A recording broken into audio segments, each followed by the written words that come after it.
Yeah, Gary Nash, 9/24/57. Thank you, Mr. Nash. Good morning to you. Appearances. George Kellman, Maricopa County Attorney's Office. Good morning, Your Honor. Morning to you all. Mr. Nash, you're here on a new case. You're accused of multiple counts of the following: sexual assault, Class 2 felony; fraudulent schemes, Class 2 felony; different species of sexual assault is a Class 5 felony; and finally, practicing medicine without a valid license, also a Class 5 felony. You're entitled to an attorney. One will be appointed for you. Next court date is going to be March 10th, 8:30 in the morning, followed by a preliminary hearing March 13th at 8:45.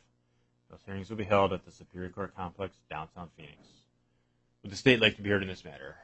Yes, Your Honor. The state would request a bond of no less than the amount of $200,000 cash. These offenses were committed over a number of years with multiple victims. He held himself out without licensure or credentials, offering treatment. So the state would also let me pause you for a second. A number of years? Okay, for some of the victims, you're right. Go back to 2018. Okay, I'm sorry I interrupted. Go ahead. No, and electronic monitoring is required by statute.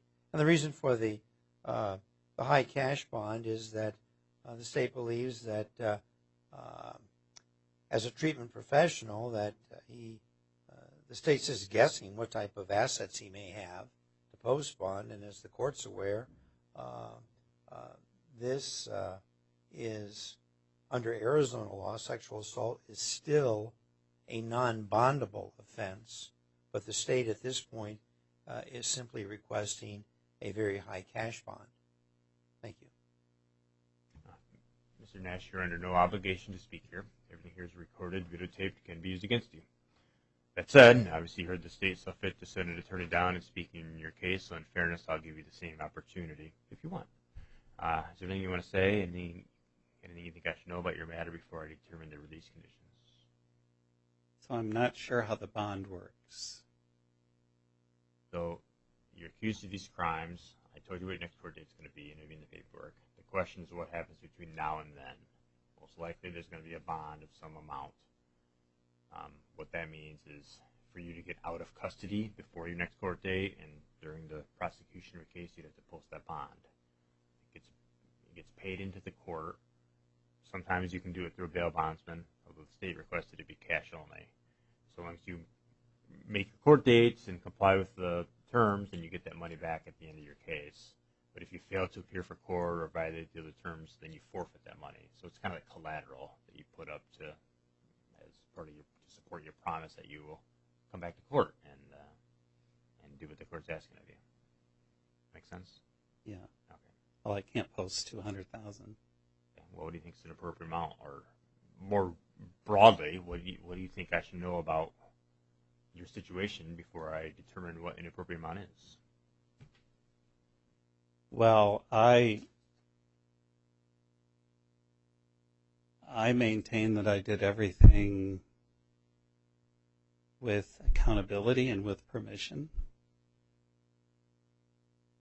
and with the appropriate licenses. Okay. I'm not going to do your trial today. You'll get an attorney, a court-appointed attorney if you want, or you can hire your own attorney to help you hire an defend the attorney. case.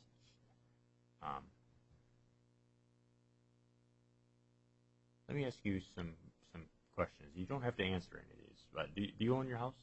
Yes. In the state of Arizona? Mm-hmm. For how long have you owned that residence? 2 years.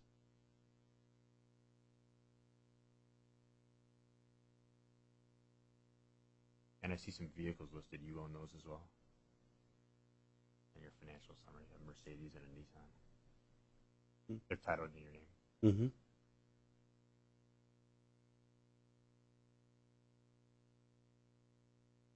I assume this business out of which the accusations against you arise is your primary, if not sole, source of employment. Mm-hmm.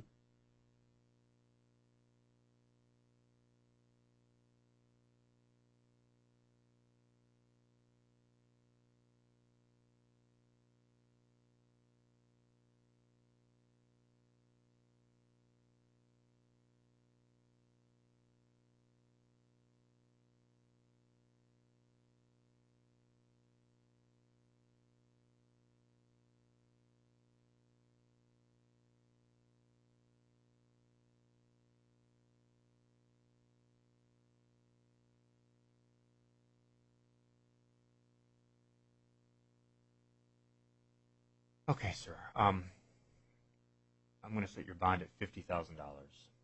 Secured appearance bond. What that means is you can work with the bail bondsman. They usually need 10% plus collateral. 10% in your case would be $5,000.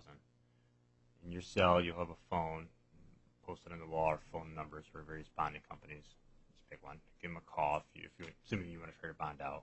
They'll explain what they need and how to go about doing that. They're probably going to want, your house would probably be a source of collateral they'd look at. If you do post the bond and get released, you may have no contact with any of the alleged victims in this matter.